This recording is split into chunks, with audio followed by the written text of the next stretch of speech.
SIP നമ്മൾ set ചെയ്തു, എല്ലാ മാസവും 1-ാം തീയതി നമ്മൾ അക്കൗണ്ടിൽ നിന്ന് പൈസ പോകുന്നു. കഴിഞ്ഞ 5, 6, 7 വർഷമായിട്ട് നമ്മൾ പോകുന്നു, അക്കൗണ്ടിൽ നിന്ന് പോയിക്കൊണ്ടേയിരിക്കുന്നു. നമ്മൾ മൊബൈൽ ആപ്ലിക്കേഷൻ നമ്മൾ നോക്കുമ്പോൾ നമുക്ക് കുഴപ്പമില്ല, നമുക്ക് റിട്ടേൺ ഉണ്ട്, എല്ലാം ഗ്രീൻ കളറിലാണ് കാണിക്കുന്നത്. ഒരു എക്സാമ്പിൾ പറഞ്ഞാൽ നമ്മൾ 5 ലക്ഷം രൂപ ഇട്ടു, നമുക്കതൊരു 6.25 ലക്ഷം രൂപയായി എന്ന് വിചാരിക്കാം.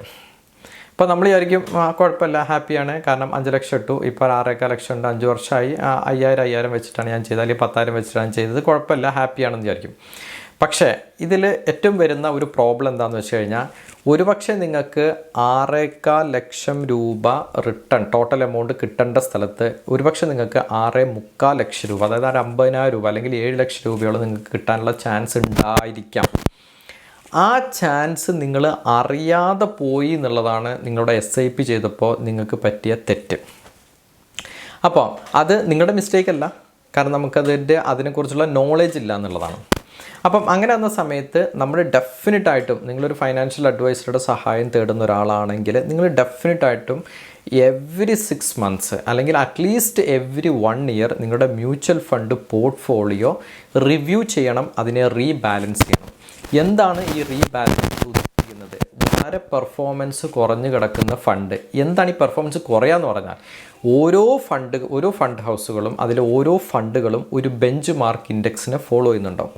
ആ ബെഞ്ച് മാർക്ക് ഇൻഡെക്സ് കൊടുക്കുന്ന റിട്ടേൺ ആ ഫണ്ട് കൊടുത്തില്ല എങ്കിൽ നമ്മൾ ആ ഫണ്ടിൽ കണ്ടിന്യൂ ചെയ്യുന്ന അർത്ഥമില്ല. കാരണം നിങ്ങളൊരു ഫണ്ട് ഇൻവെസ്റ്റ് ചെയ്യാൻ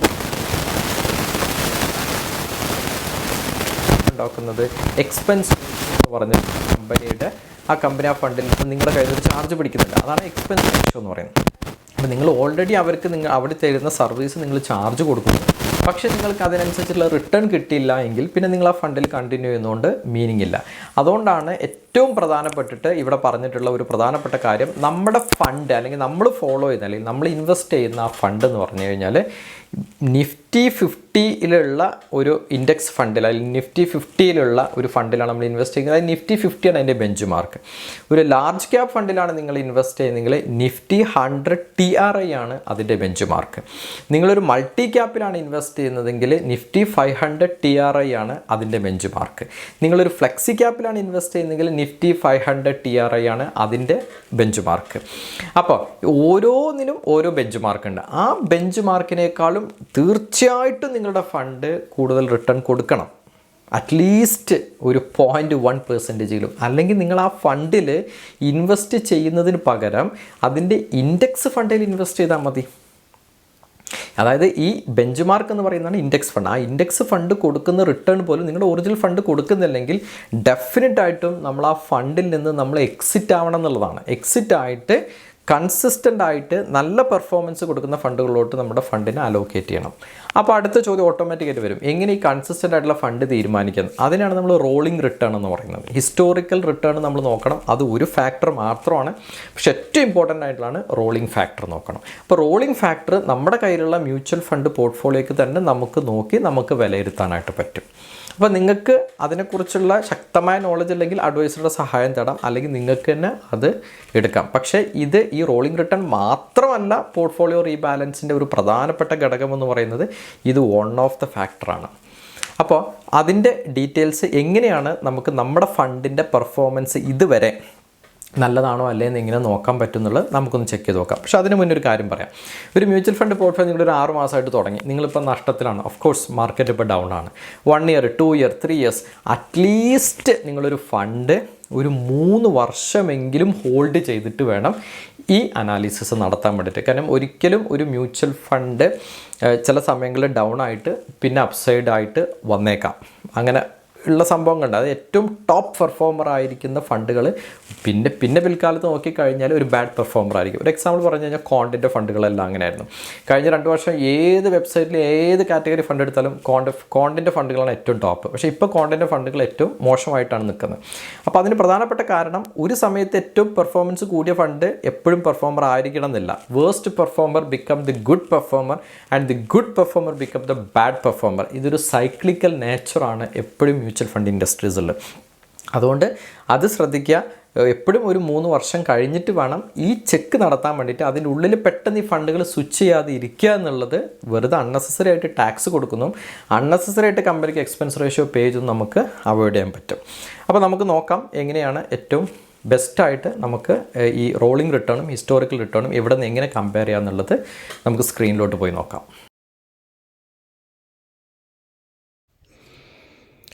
ഇതിനു വേണ്ടിയിട്ട് നമ്മൾ യൂസ് ചെയ്യുന്നത് അഡ്വൈസർ കോഞ്ച് എന്ന് പറയുന്ന വെബ്സൈറ്റാണ്. ഇതെങ്ങനെയാണ് ഇതിൻ്റെ കറക്റ്റ് പ്രൊനൗൺസിയേഷൻ എനിക്കറിയില്ല. ഞാൻ അഡ്വൈസർ കോഞ്ച് എന്നാണ് ഇതിനെ പറയുന്നത്. ശരി, എന്തോ ആവട്ടെ, നമുക്ക് നമ്മുടെ കാര്യത്തിലോട്ട് കിടക്കാം. ഇപ്പം നമുക്ക് കിട്ടിയിട്ടുള്ള ഫണ്ട് അല്ലെങ്കിൽ നമ്മൾ ഇൻവെസ്റ്റ് ചെയ്യുന്ന ഫണ്ട് ഞാൻ പറഞ്ഞ പോലെ അതിൻ്റെ ബെഞ്ച് മാർക്കിനെ മീറ്റ് ചെയ്യണം. അത് മീറ്റ് ചെയ്തിട്ടില്ല എങ്കിൽ പിന്നെ നമ്മളത് ഇൻവെസ്റ്റ് ചെയ്യുന്നതിൽ പ്രത്യേകിച്ച് കാര്യമില്ല. ഇനി എങ്ങനെയാണ് അത് നമ്മൾ ചെക്ക് ചെയ്ത് നോക്കാം. ഞാൻ നേരത്തെ പറഞ്ഞ പോലെ തന്നെ ഒരു 1 ഇയർ അല്ലെങ്കിൽ ഒരു 2 ഇയേഴ്സ് എല്ലാം ഇൻവെസ്റ്റ് ചെയ്തിട്ട് അയ്യോ എൻ്റെ ഫണ്ട് ബെഞ്ച് മാർക്കിനെ ബീറ്റ് ചെയ്യുന്നില്ല അതുകൊണ്ട് ഞാൻ എക്സിറ്റ് ഇടാം, അങ്ങനെയല്ല. നമ്മളൊരു ഫണ്ടിന് സമയം കൊടുക്കണം. ചിലപ്പോൾ ആ ഫണ്ട് ഒരു പീരീഡിൽ പെർഫോമൻസ് കുറവാണെങ്കിലും അത് ഓവർകം ചെയ്ത് നെക്സ്റ്റ് വർഷങ്ങൾ നല്ല പെർഫോമൻസിലോട്ട് വരും. അപ്പോൾ അതിനുള്ളൊരു സമയം നമ്മൾ കൊടുക്കണം. ഞാൻ പറഞ്ഞ പോലെ ഒരു 5 വർഷമെങ്കിലും ഹോൾഡ് ചെയ്തിട്ട് ചെക്ക് ചെയ്യുന്നതാണ് ഏറ്റവും ബെസ്റ്റ്. നമുക്ക് നോക്കാം.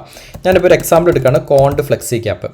ഞാൻ ഈ ഫണ്ട് എടുക്കുന്നത് ഈ ഫണ്ടിൽ നിന്ന് എക്സിറ്റ് ആവണമെന്നോ ഈ ഫണ്ട് വാങ്ങിക്കണമെന്നുള്ള അങ്ങനെ ഒരു റെക്കമെൻഡേഷനും ഇല്ല. ഇത് ജസ്റ്റ് ഒരു എക്സാമ്പിളിന് വേണ്ടി മാത്രം എടുത്തതാണ്. ഓക്കെ, അപ്പോൾ നമുക്ക് നോക്കാം കോണ്ട് ഫ്ലെക്സി ക്യാപ്പ്. ഓക്കെ, ഈ ഫണ്ടിൻ്റെ എല്ലാ ഡീറ്റെയിൽസും ഇവിടെ നമുക്ക് കാണാൻ പറ്റും. ഇത് നമുക്കറിയാം ഒരു ഇക്വിറ്റി കാറ്റഗറിയിൽ ഫ്ലെക്സി ക്യാപ്പിൽ വരുന്ന ഫണ്ടാണ്. 2008 സെപ്റ്റംബറിലാണ് ഇത് ലോഞ്ച് ചെയ്തിട്ടുള്ളത് എന്നുള്ള ഇൻഫർമേഷൻ ഇവിടെ നമുക്കുണ്ട്. ഓക്കെ, ഇനി നമുക്ക് ഇതിൻ്റെ നേരെ താഴോട്ട് വന്നിട്ട് നമ്മൾ ഫസ്റ്റ് നോക്കുന്ന 2 കാര്യങ്ങളാണുള്ളത്. അതിൽ ഒന്നാമത്തെ കാര്യം എന്ന് പറഞ്ഞാൽ ഞാനിതിൻ്റെ റിട്ടേൺ അനാലിസിസ് ഒന്ന് ചെയ്യുകയാണ്. അതായത് CAGR compounded annual growth rate എന്നാണ് പറയുന്നത്. അത് ഇൻസ്പെക്ഷൻ തൊട്ട്, അത് ഫണ്ട് ലോഞ്ച് ചെയ്ത 2008 തൊട്ട് ഇന്ന് വരെയുള്ള ഒരവസ്ഥയിൽ ഈ ഫണ്ട് 14.53 റിട്ടേൺ കൊടുത്തിട്ടുണ്ട്. എന്നാൽ സാധാരണ ഇതിലുള്ള മറ്റ് ഇക്വിറ്റി ഫണ്ടുകൾ കൊടുത്തിട്ടുള്ളത് 15.57 ആണ്. അതിനെ കമ്പയർ ചെയ്യുമ്പോൾ 14.53 എന്ന് പറയുന്നത് ഓൾമോസ്റ്റ് 1% കുറവാണ്. എന്നാൽ ഇതിൻ്റെ ബെഞ്ച് മാർക്ക് എന്ന് പറയുന്നത് നിഫ്റ്റി 500 ആണ്. അതായത് സ്മോൾ ക്യാപ്പ് ഉണ്ട്, മിഡ് ക്യാപ്പ് ഉണ്ട്, ലാർജ് ക്യാപ്പ് ഉണ്ട്. നമുക്കറിയാം ഫ്ലെക്സി ക്യാപ്പ് എന്ന് പറഞ്ഞത് എല്ലാത്തിൻ്റെയും കൂടി ഒരു മിക്സാണ് അല്ലേ. അപ്പം അതിൽ ഫണ്ട് മാനേജറിൻ്റെ ഇൻട്രസ്റ്റ് അനുസരിച്ച് ചിലപ്പോൾ ലാർജ് ക്യാപ്പിൽ കൂടുതൽ ഇൻവെസ്റ്റ് ചെയ്യും, ചിലപ്പോൾ മിഡിൽ ഇൻവെസ്റ്റ് ചെയ്യും, ചിലപ്പോൾ സ്മോൾ ക്യാപ്പിൽ ഇൻവെസ്റ്റ് ചെയ്യും. അപ്പോൾ അത് ആ ആളുടെ ആ സമയത്തെ ആ ഫണ്ട് മാനേജറുടെ സ്കില്ലാണ് അവിടെ നമ്മൾ ആക്ച്വലി അപ്ലൈ ചെയ്തിട്ടാണ് ഇതിൽ ഏത് കാറ്റഗറി വേണമെന്ന് തീരുമാനിക്കുന്നത്. അപ്പം അതിൽ എല്ലാ കാറ്റഗറിയിലും ഉണ്ടാവും. പക്ഷേ ചില സമയത്ത് ചില സെക്ടറിലോട്ട് അല്ലെങ്കിൽ ചില കാറ്റഗറിയിലോട്ട് കൂടുതൽ ലൊക്കേഷൻ വരും. അത് ആ ഫണ്ട് മാനേജറുടെ സ്കില്ല്, ആ ഫണ്ട് ഹൗസിൻ്റെ സ്കില്ലാണ് അവിടെ നമ്മൾ നോക്കുന്നത്. അപ്പോൾ ഫ്ലെക്സി ക്യാപ്പിൻ്റെ ബെഞ്ച് മാർക്ക് ഇൻഡെക്സ് എന്ന് പറയുന്നത് നിഫ്റ്റി 500 ആണ്. കാരണം ഇതിനകത്ത് ഈ 3 കാറ്റഗറിയും വരുന്നുണ്ട്. അതിൻ്റെ റിട്ടേൺ എന്ന് പറയുന്നത് 12.5 ആണ്. അതിനെ കമ്പയർ ചെയ്യുമ്പോൾ ഇത് ബെറ്ററാണ്. പക്ഷേ മറ്റ് ഇക്വിറ്റി കമ്പാരിസൺസ് വരുമ്പോൾ സമയത്ത് ഇത് 1% കുറവാണ്. ഇനി 1 ഇയർ ആണ് നോക്കുന്നതെങ്കിൽ -7 ആണ്. ഓൾമോസ്റ്റ് ഇവിടെ 3.88 ഉണ്ട്, 5.8. അപ്പോൾ ലാസ്റ്റ് 1 ഇയർ ഇപ്പോൾ നമുക്കറിയാം, ലാസ്റ്റ് ഇപ്പോൾ ഒരു ഒക്ടോബർ 2024 ഒക്ടോബറിന് ശേഷം മാർക്കറ്റ് താഴോട്ടാണ്. അങ്ങനെ വന്നപ്പോൾ ഇത് വളരെ രീതിയിൽ അണ്ടർ പെർഫോമൻസ് ചെയ്തു എന്നാണ് ഇത് കാണിക്കുന്നത്. 3 ഇയേഴ്സ് എടുത്തു കഴിഞ്ഞാൽ പെർഫോമൻസ് ബെറ്ററാണ്, 5 ഇയേഴ്സ് എടുത്താൽ പെർഫോമൻസ് ബെറ്ററാണ്, 10 ഇയേഴ്സ് എടുത്താലും പെർഫോമൻസ് ബെറ്ററാണ്. ഓക്കെ, സോ ഇതൊരു ഷോർട്ട് ടേമിലോട്ട് നിങ്ങളൊരു 1 ഇയർ, 2 ഇയർ, 3 ഇയർ, 4 ഇയർ ഫ്രെയിമിലാണ് ഈ ഫണ്ടിൽ ഇൻവെസ്റ്റ് ചെയ്യാൻ ആലോചിക്കുന്നുണ്ടെങ്കിൽ ഇതൊരു നല്ല ഓപ്ഷൻ അല്ല എന്നുള്ളത് ഇതിന് ക്ലിയർ ആണ്. കാരണം നമുക്ക് ലോങ് ടേമിലോട്ടാണെങ്കിലാണ് ഈ ഫ്ലെക്സി ക്യാപ്പ് ഫണ്ട് ആ നെഗറ്റീവിനെ മറികടന്ന് നല്ലൊരു പോസിറ്റീവ് റിട്ടേൺ കൊടുക്കുന്നുള്ളൂ. ഓക്കെ, അപ്പോൾ ജസ്റ്റ് ഇതൊരു കമ്പാരിസന് വേണ്ടി പറഞ്ഞു. ഇത് ഒരു ഇൻഫർമേഷനാണ്, നമ്മൾ നമ്മുടെ ഫണ്ടിനെ ഇവാലുവേറ്റ് ചെയ്യുമ്പോൾ അറിഞ്ഞിരിക്കേണ്ട ഒരു കാര്യമാണ്. ഇനി അടുത്ത ഏറ്റവും പ്രധാനപ്പെട്ട കാര്യം, ഇവിടെ ടാബിൽ കാണാൻ പറ്റും റോളിംഗ് റിട്ടേൺ. ഈ റോളിംഗ് റിട്ടേണിലോട്ടാണ് പോകുന്നത്. നമുക്കറിയാം ഈ ഫണ്ട് തുടങ്ങിയിട്ടുള്ളത് 2008 ഞാനൊരു 15 വർഷത്തെ ഡാറ്റ എടുക്കാമെന്ന് വിചാരിക്കുന്നു. 15 വർഷത്തെ. അപ്പോൾ ഞാനൊരു 15 വർഷത്തെ ഡാറ്റ എടുത്ത് വേണ്ട, ഒരു 10 വർഷത്തെ ഡാറ്റ മതി നമുക്ക് അത്യാവശ്യം കിട്ടണമെങ്കിൽ. അപ്പോൾ നമുക്കൊരു 2010 പോവാം. 2015 പോകാം. 2015 ഏകദേശം നമുക്കൊരു ജനുവരി തൊട്ട് തന്നെ എടുക്കാം. അല്ലെങ്കിൽ 2015 ഓക്കെ, 2015 ജനുവരി തൊട്ടെടുക്കാം. ഒരു 10 വർഷത്തെ 2025 വരെയുള്ള ഡാറ്റ നമുക്ക് കിട്ടുമല്ലോ. ശരി, അത് നമ്മൾ ചൂസ് ചെയ്യുന്നു. ഇനി ഓരോ പീരീഡ് എന്ന് പറഞ്ഞാൽ ഇവിടെ ഇപ്പോൾ 3 ഇയേഴ്സ് ആണ്. Let it be 3 years. ആ 3 വർഷം തന്നെ അവിടെ നിൽക്കട്ടെ എന്ന് വിചാരിക്കാം. ഇവിടെ നമുക്കിത് ഒരു 2 വർഷം ആക്കാം.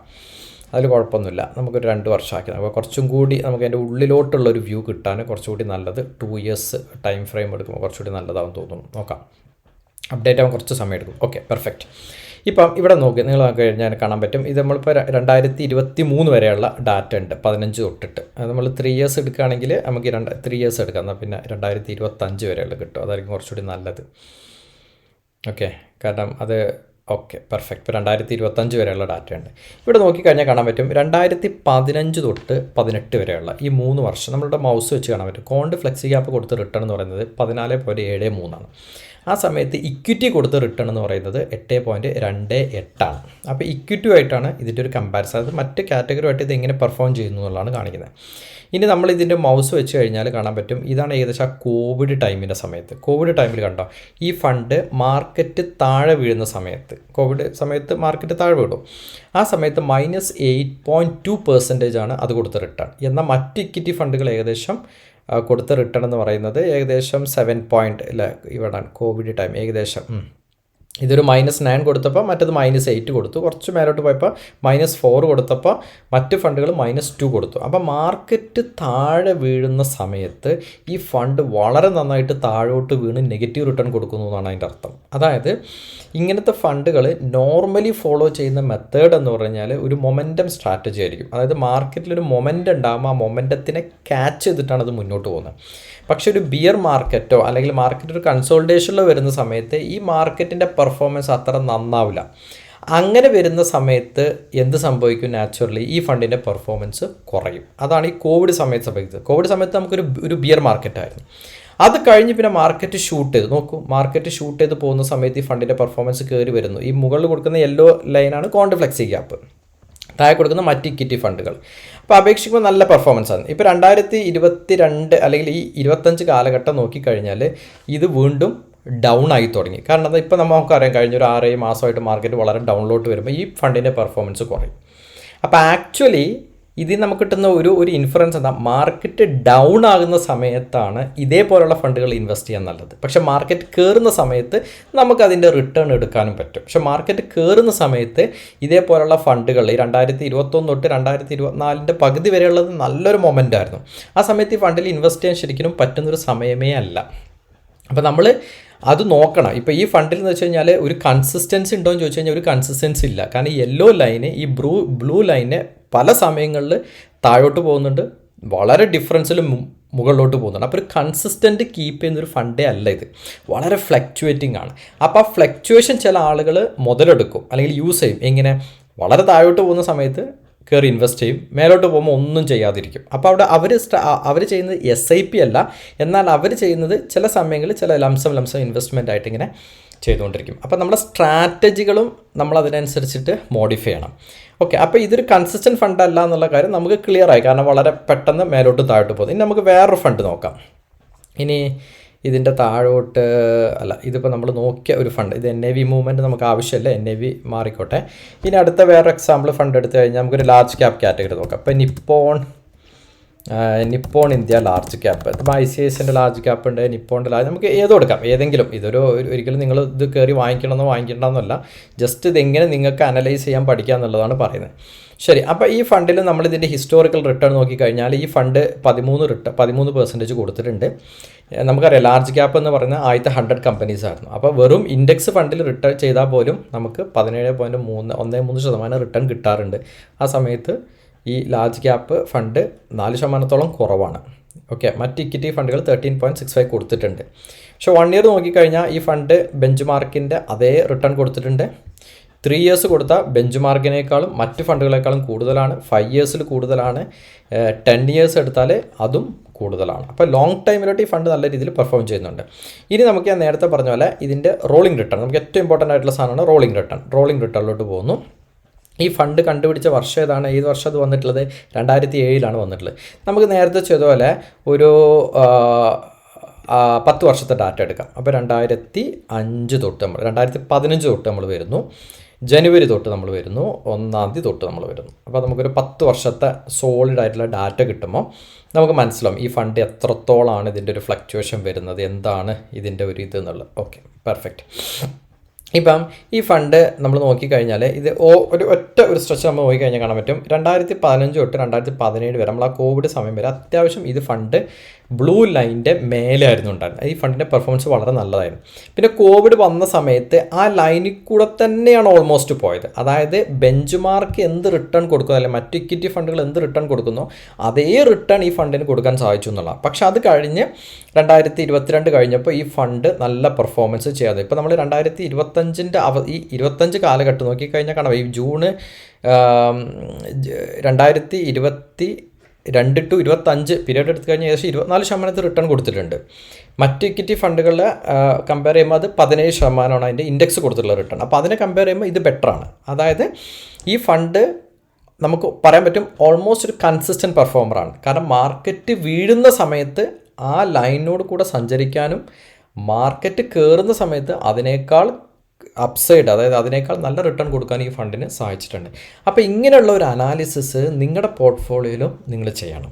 ഇത് ഭയങ്കര ഇമ്പോർട്ടൻ്റ് ആണ്. എന്നാൽ നമുക്ക് ഏത് ഫണ്ടാണ് ഇതിൽ നമുക്ക് പറ്റുന്നത് എന്നുള്ളത് നമുക്ക് ചൂസ് ചെയ്യാനും പക്ഷേ ഇത് ഞാൻ പറഞ്ഞ പോലെ ടൈം ടു ടൈം ഈ പോർട്ട്ഫോളിയോൻ്റെ റീബാലൻസ് ഭയങ്കര ഇമ്പോർട്ടൻ്റാണ്. ഇത് കറക്റ്റ് നമ്മൾ മനസ്സിലാക്കിയിട്ട് ചില ഫണ്ടുകൾ അണ്ടർ പെർഫോമൻസിലോട്ട് പോകാം. പല കാരണങ്ങൾ സഹിതം അത് അണ്ടർ പെർഫോമൻസിലോട്ട് പോകാം. ചിലപ്പോൾ ഫണ്ട് മാനേജർ ചേഞ്ച് ആവും, ചിലപ്പോൾ അവരുടെ ആ ഒരു ഇൻവെസ്റ്റ്മെൻറ്റ് സ്ട്രാറ്റജി ചിലപ്പോൾ വാല്യൂ ബേസ്ഡ് ആയിരിക്കും, മൊമെൻറ്റം ബേസ്ഡ് ആയിരിക്കും. അപ്പോൾ അങ്ങനെയുള്ള സ്ട്രാറ്റജീസിലുള്ള വ്യത്യാസങ്ങൾ വരാം. അപ്പോൾ ഇത് നമ്മുടെ ജസ്റ്റ് ഞാനൊരു SIP തുടങ്ങി അങ്ങോട്ട് വിട്ടു, നോ, അതല്ല. നമ്മളിതിനെ ഒന്ന് ബാലൻസ് ചെയ്യണം. അപ്പോൾ ഇതിൽ നിങ്ങൾക്ക് കുറച്ച് ഇൻഫർമേഷൻ കിട്ടിയെന്ന് വിചാരിക്കുന്നു. സോ ഇപ്പോൾ നമ്മൾ അഡ്വൈസർ കോഞ്ച് എന്ന് പറഞ്ഞ വെബ്സൈറ്റിൽ ഇതിൻ്റെ ഡീറ്റെയിൽസ് കണ്ടു കഴിഞ്ഞു. നമുക്ക് എങ്ങനെയാണ് നമ്മുടെ ഫണ്ട് ഏതാണോ ഫണ്ട്, ആ ഫണ്ടിൻ്റെ പേര് അടിച്ചു കഴിഞ്ഞാൽ നമുക്കതിൻ്റെ ഡീറ്റെയിൽസ് നമുക്ക് അതിനകത്ത് കാണാൻ പറ്റും.